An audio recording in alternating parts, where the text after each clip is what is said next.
سوال یہ پیدا ہوتا ہے کہ اولیاء اللہ اور نبی کریم صلی اللہ علیہ وسلم کی بارگاہ میں حاضر ہونے کا فائدہ کیا ہے؟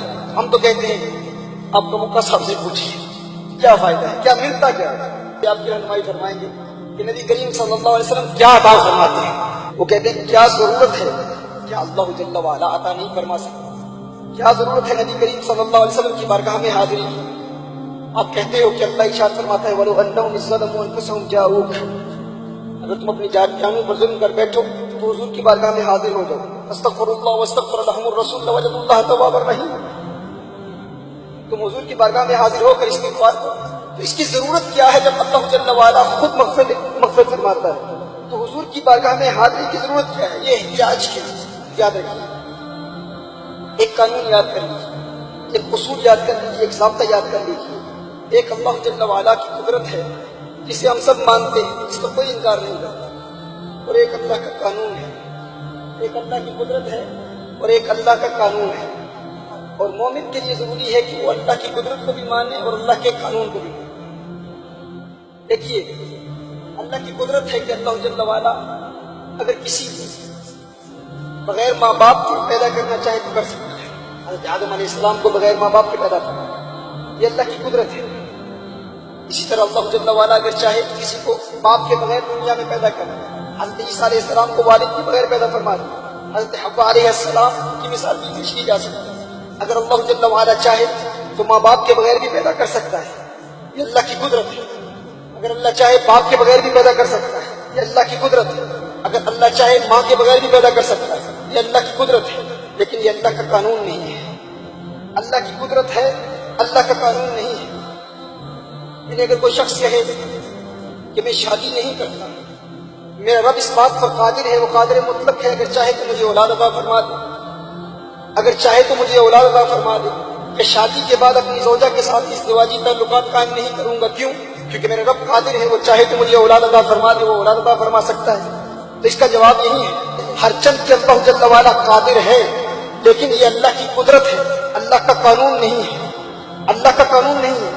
فرما رہا ہے کہ میری قدرت ہے، میں چاہوں تو عطا کر سکتا ہوں، لیکن اگر شادی نہیں کرو گے تو بے اولاد رہو گے، اگر شادی نہیں کرو گے تو بے اولاد رہو گے۔ اسی طرح اگر کوئی شخص کہے کہ دیکھیے میرا رب اس بات پر قادر ہے کہ بغیر پانی کے میری پیاس بجھا دے، تو اس میں کوئی شک نہیں ہے، اللہ جل وعلا کی یہ قدرت ہے کہ بغیر پانی کے آپ کی پیاس بجھا سکتا ہے، وہ بجھانا چاہے تو بجھا سکتا ہے۔ اب کوئی شخص کہے کہ میں پانی پیتا ہی نہیں، کیوں؟ کیونکہ میرا رب اس بات پر قادر ہے کہ بغیر پانی کے میری پیاس بجھا دے، تو وہ فرماتا ہے یہ میری قدرت ہے۔ مومن کے لیے یہ ضروری ہے کہ وہ قدرت بھی مانے، قانون بھی مانے۔ قدرت یہ ہے کہ میں چاہوں تو بغیر پانی کے تمہاری پیاس بجھا سکتا ہوں، لیکن بجھاؤں گا اسی صورت میں جب تم پانی پیو گے، اگر پانی پیو گے نہیں تو پیاسے رہو۔ یہ اللہ کی قدرت ہے۔ اگر کوئی شخص کہے کہ میں اللہ کی قدرت کو ماننے والا ہوں، وہ قادر مطلق ہے، میں اس کی قدرت کو مانتا ہوں، میرا یہ عقیدہ ہے کہ وہ بغیر کھانے کے میری بھوک مٹا سکتا ہے، لہٰذا میں کھانا ہی نہیں کھاؤں گا، تو ہمارا جواب کیا ہوگا؟ ہمارا جواب یہی ہوگا کہ اللہ جل وعلا کی قدرت کو بھی مانو، اللہ کے قانون کو بھی مانو۔ اس کی قدرت یہ ہے، وہ اس بات پر قادر ہے، اگر وہ چاہے تو بغیر کھانے کے تمہاری بھوک مٹا سکتا ہے، لیکن اس کا قانون یہ ہے، وہ یہی فرماتا ہے کہ جب تک کھانا کھاؤ گے نہیں بھوک مٹے گی نہیں۔ اسی طرح کوئی شخص کہے کہ میں آگ میں چھلانگ لگا دوں گا، کیوں؟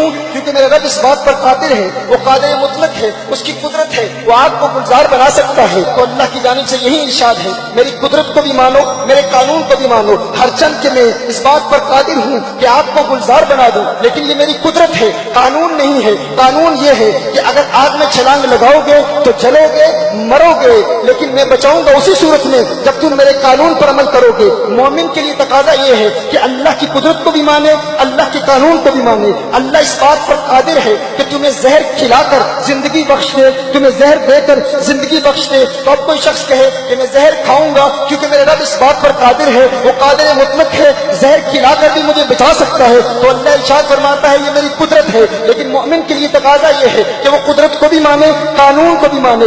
اگر زہر کھایا تو پھر مرو گے، میری قدرت کا امتحان لیتے ہوئے جو شخص زہر کھا کے کہے کہ میں زہر کھاؤں گا کیونکہ میرا رب قادر مطلق ہے، میرے رب کی قدرت ہے تو وہ حقیقی مومن نہیں ہے. حقیقی مومن کے لیے تقاضا یہ ہے کہ وہ قدرت کو بھی مانے, قانون کو بھی مانے. ہمارے لیے بھی حکم یہ ہے کہ ہم قدرت کو بھی مانے, قانون کو بھی مانے. اب کچھ نام نہاد یہ بھی کہتے ہیں ہم جانتے ہیں ہمارا رب جبار بھی ہے, قہار بھی ہے, پروردگار عالم بھی ہے, غفار بھی ہے, رحمان بھی ہے, رحیم بھی ہے. ہمیں کسی در پہ جانے کی کیا ضرورت, ہمیں نبی کریم صلی اللہ علیہ وسلم کی بارگاہ میں حاضر ہونے کی کیا ضرورت, ہمیں یا رسول اللہ کی صدائیں بلند کرنے کی کیا ضرورت. ہمارا رب اس بات پر قادر ہے, وہ قدرت والا ہے, وہ چاہے تو ہمیں معاف فرما دے. اللہ کی جانب سے جواب بھی یہی ملے گا, میری قدرت کو بھی مانو, میرے قانون کو بھی مانو.